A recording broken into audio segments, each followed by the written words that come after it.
Hey guys, welcome to another episode of Movie Talk. Now, uh, you're probably asking yourself, what is today's subject about? And probably also asking yourself, why I always ask that question is you.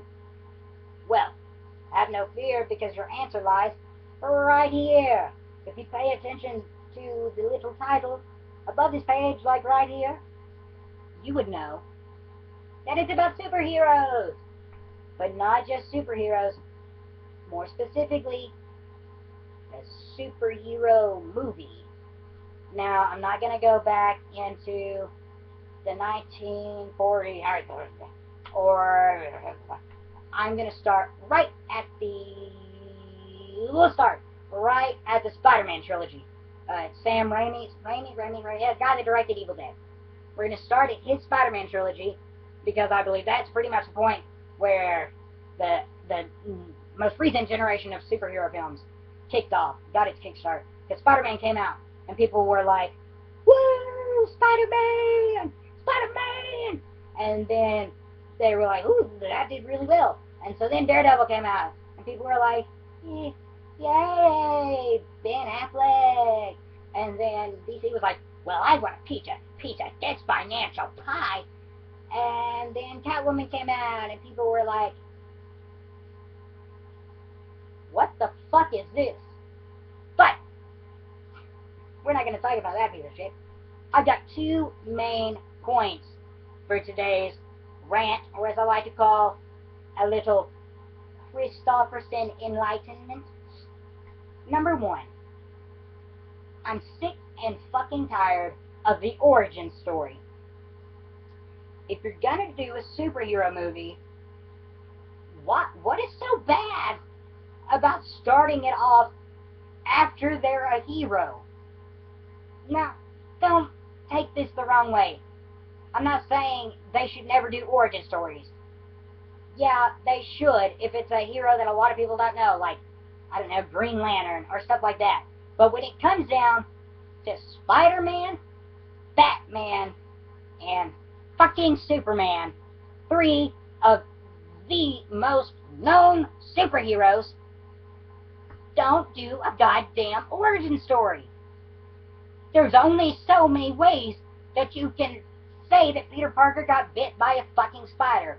Everybody knows that. Everybody. Batman. I will give props to Christopher Nolan's Dark Knight trilogy. The whole thing was kind of shitty, but Batman Begins was fucking awesome. That's how you do an origin story.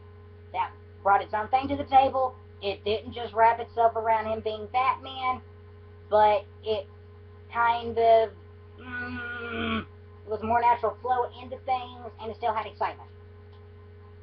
But one movie in particular, or origin story in particular, that I should never ever have to see another movie version of again is Superman. Everybody knows Superman's origin. Everybody. You could go to Lithuania, and you could go up to a little African child, and you could say, "Hello there, little African child. Tell me, who is Superman?" And that little African child will look right up at you and say, "Superman is an alien from the planet Krypton. It exploded. His parents sent him on a ship. He landed on a farm. He was raised. He works at the Daily Planet. He changes in a phone booth, loves Lois Lane, fights Lex Luthor, and his number one weakness is kryptonite." Anybody. Everybody fucking knows that. So why do I have to see it again? I really don't want to. I know Superman's origin. Everybody knows Superman's origin. And the people that watch Smallville, well, that kind of took care of Superman's teenage years really badly, but there you go. There, now you don't have to worry about that anymore. So there's nothing new you can cover. There's no new ground. There's nothing you can bring to this table. This has been done so many different ways. There's no other way for you to do this. So that's why this new Superman movie, I'm not really looking forward to it. Number one, I think it's just going to be a movie version of that Fight for Fighting song. And number two, I already know everything that happens. You know everything that happens. Everybody knows everything that happens. So why do we have to do it? I know who Superman is. That guy knows who Superman is. The A-Team knows who Superman is. So why? But speaking of the Fight for Fighting movie version of the Fight for Fighting song, that brings me to my second point. Stop making superhero movies dark. Now, I'm not saying... No, I kind of am saying... Let's see here. I have a comic book here. Where is it at? It's right... Oops, that's G.I. Joe. It's right here. And it's oh, poo. You can't see it anyway because of this camera, but it's Captain America versus the Cavity Goon or Monster or whatever. And that's a fun little comic book. Yeah, it was produced by, like, the Dental Association of America, but that's fun. It's campy. What happened to that? What happened to camp in superheroes? Why do we keep trying to take superheroes and force them into the real world? It's like taking a puzzle, finding a piece that kind of looks like it would fit, pushing it on it, realizing it doesn't fit, then walking away, coming back with a 10-pound weight, and just smashing it right into the rest of the puzzle.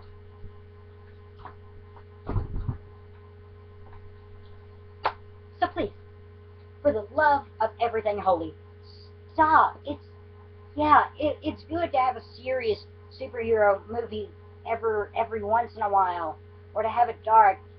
But the thing is, all of that stuff, superheroes aren't real. They don't fit into the real world. They can't fit into the real world. So why do you make them? Nobody cares how Superman flies. He just fucking flies. Do I question it? No. He's Superman. There doesn't need to be science. He's Superman. So why do you have to try to explain things like that? Now, I'm not saying that every single superhero should be campy, because they shouldn't, because the Punisher's fucking awesome. That's because he doesn't take any shit. But I would like to see some movies now of these characters that used to be campy and lighthearted and fun people, and make them campy, lighthearted, fun people again. I mean, yeah, Batman wasn't always, like, the life of the party. But here recently, he's become, like, a Debbie Downer. Not really a Debbie Downer, but it's the guy when you have a group of people together and you're all having fun, and you're like, oh yeah, this party is good, Mark. And then you turn to your friend, you're like, how are you, Frank? And Frank is like, parties are pointless. In the end, we're all gonna die. Oh, thank you, Frank. See, yeah, there's some times it should be like that, but all of that is taken care of in the villain and the plot. The villain and plot can be dark. That doesn't mean that your hero has to be dark and serious and, like, 100% realistic. Let's look at, let's look. You have a superhero.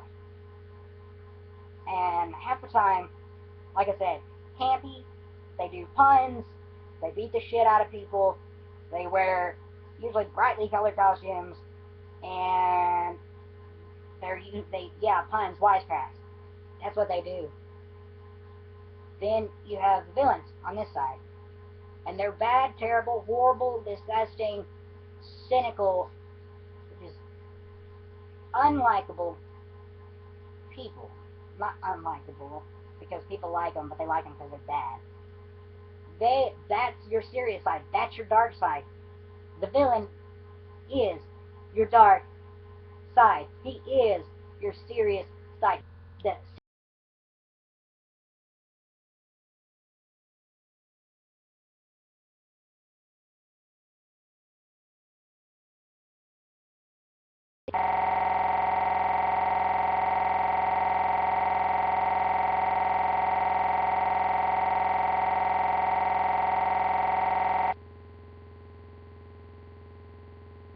but that doesn't mean necessarily that a hero should go against it like a stick in the mud.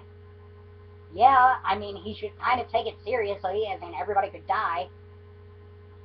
But you don't want to be with somebody that's not any fun, because that's the whole point of superheroes, in my opinion, is they're fun. I like to see it because they're fun, because they can exist. We all want superheroes to exist. We all have that desire deep down, and deep down we all believe that maybe they do exist. Maybe superheroes are real. Maybe there's some guy that dresses up like a bat and fights crime at night in the city next door. Maybe on another planet, in another dimension, there are superheroes. Superheroes represent the good, all of the good. We want those to be real. We want to really have superheroes. But in order to have superheroes, you get super villains. So there isn't anything light or candy about that either. You can't have one without the other. For every superhero, there's a super villain, because just like the rest of life, there are choices. And that's why we admire superheroes. We admire superheroes because these superheroes, they make it to where anybody could be a superhero. It doesn't matter who you are, your race, your gender, your sexuality, your creed, color, your favorite band. It doesn't matter.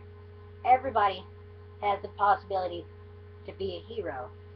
And the qualities in these superheroes are seen in people around us every day.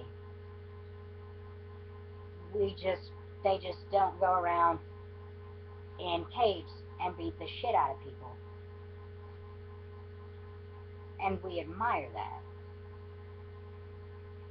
We want, it's that whole good aspect. It's the message of hope, that the darkness, that evil, that no matter how dreadfully bad that it gets, no matter how much fucking shit goes down, that there's always hope. Superheroes represent that light side of humanity.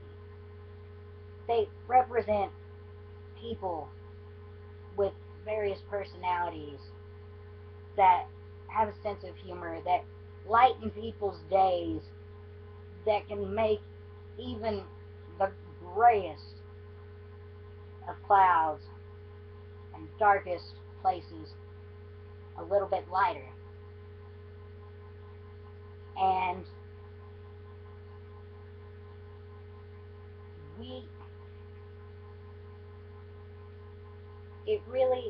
it's something that's deep inside us that keeps us going. If you look on the news or look in the paper, it seems there's always people doing terrible things. They're doing bad things, awful things. There are people killing people, raping people, uh, uh, uh, starting wars,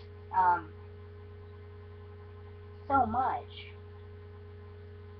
And when you look at that, sometimes you sit there and you wonder, well, why? What are we as a people? Are we even worth it? How could people hate that much? Those people are represented by the supervillains. They are supervillains. Maybe not like Doctor Doom, but they are, in a way, the quote-unquote bad guy. And when you look at these things, it really does. It just feels like there's nothing, no good left in the world whatsoever. And you start about your day, and it's always something different. Always something different going on. Very rarely any good news. And then there will be that one person, that one single person, and it doesn't matter,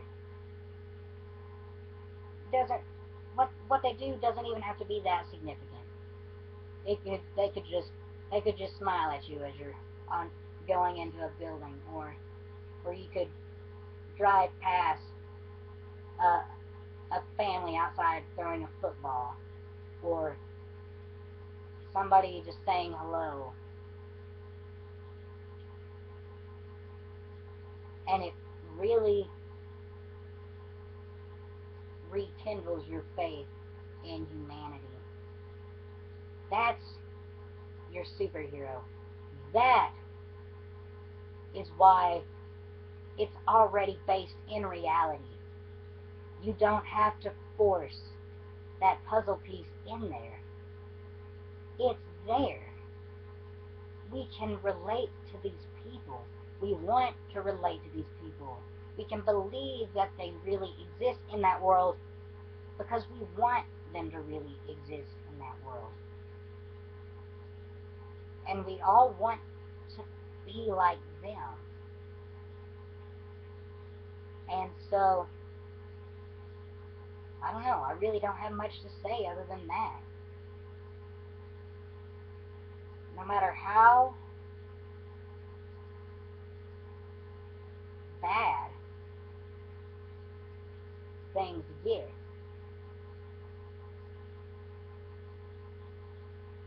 it's not enough to kill that human spirit, the hope of humanity can never be put out or extinguished, because it's always there. It might be an ember. It might just be a little grain, but it's there. And it always comes back to win in the end. Always. There's no such thing as absolute darkness, as there is no such thing as absolute good. And that's not really on the subject that I wanted to talk about. I got a bit philosophical here, but that's really your reality. That is reality. Good and bad. Good guy, bad guy. Yeah. It's not as simple as that. But when it all comes down to it, that's what we separate the world into. Sometimes people think they're good when they're not. Sometimes people think they're bad when they're not.